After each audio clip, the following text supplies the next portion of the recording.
ఎం Sai Kumar, AISF రాష్ట్ర కోశాధికారి. ఈరోజు చైతన్య టెక్నో స్కూల్ రేణిగుంట నగరంలో ఉన్నటువంటి స్కూల్ పిల్లల్ని ఏ విధంగా తీసుకెళ్తున్నారో పరిమితానికి మించినటువంటి సీటింగ్ కెపాసిటీ కన్నా కూడా ఎక్కువ మందిని విద్యార్థులను కూడా ఇక్కడ తరలిస్తున్నారు. ఈ రూట్ నెంబర్, బస్ నెంబర్ వచ్చి 4.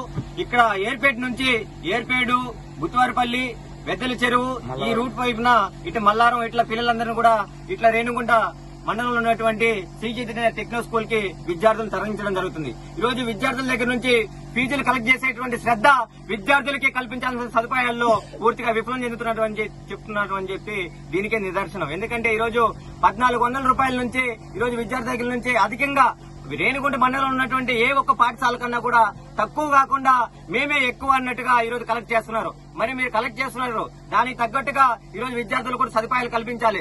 చాలా చిన్నపిల్లల నుంచి ఈ రోజు 1వ క్లాస్ నుంచి 3 సంవత్సరాలు, 4 సంవత్సరాలు, 5 సంవత్సరాలు ఉన్నటువంటి పిల్లలు ఈ రోజు విద్యార్థులు ఈ రోజు పాఠశాలకు వెళ్లాలంటే ఈ రోజు బస్సుల్లో నుంచి పేద మధ్యతరగతి విద్యార్థులు ఈ రోజు ఏదో సదుపాయంలో వాళ్ళు కష్టపడి చెప్పి వాళ్ళ తల్లిదండ్రులందరూ కూడా కష్టాజితాన్ని ఈ రోజు కార్పొరేట్ విద్యా సంస్థలో చదివిస్తే నా పిల్లలు బాగా చదువుకుంటారు, వారికి మంచి సదుపాయాలు కల్పిస్తారని చెప్పి విద్యార్థులు ఈ రోజు బస్సుల్లో పంపిస్తుంటే ఇక్కడ చూస్తుంటే సీటుకి 3, 4 ఇక్కడ చూసి 5 మంది ఉన్నారు. ఈ సీట్లో 5 మంది ఉంటే ఈ రోజు పిల్లలా లేకపోతే ఇంకేమైనా అని చెప్పి కూడా మేము అడుగుతున్నాం. అగ్గిపెట్టిలో మ్యాచ్ బాక్స్ లో ఈ రోజు అగ్గిపెట్టిలో అగ్గి పొలంలో ఏ విధంగా అయితే వేసి ఉంటారో మ్యాచ్ బాక్స్ లో అదే పద్ధతిలో ఈ రోజు శ్రీ చైతన్య టెక్నో స్కూల్ రేణిగుంటలో ఉన్నటువంటి పాఠశాలకు తీసుకెళ్లేటువంటి పిల్లలు కూడా అగ్గిపెట్టిలో కుదించినట్టు పద్ధతిలో ఈ రోజు పాఠశాలకు వెళ్లేటువంటి పిల్లలు కూడా ఈ రోజు శ్రీ చైతన్య టెక్నో స్కూల్ ఉన్నటువంటి పిల్లలు కూడా ఆ పద్ధతిలో ఈ రోజు కుదిస్తున్నారు. కాబట్టి వెంటనే స్పందించాలి.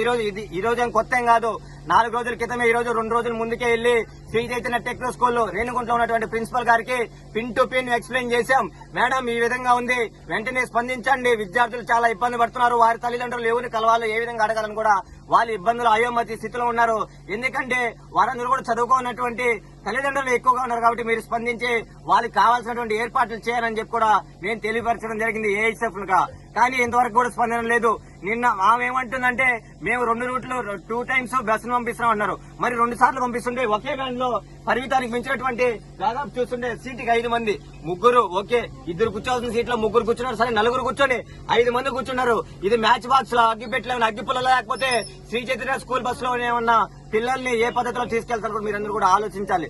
కాబట్టి వెంటనే స్పందించాలి.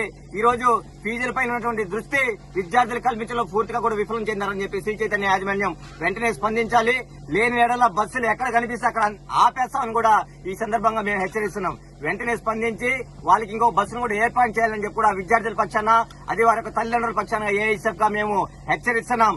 లేని పక్షాన బస్సు ఎక్కడ కనిపిస్తే అక్కడ ఆపేస్తామని కూడా ఈ సందర్భంగా హెచ్చరిస్తున్నాం.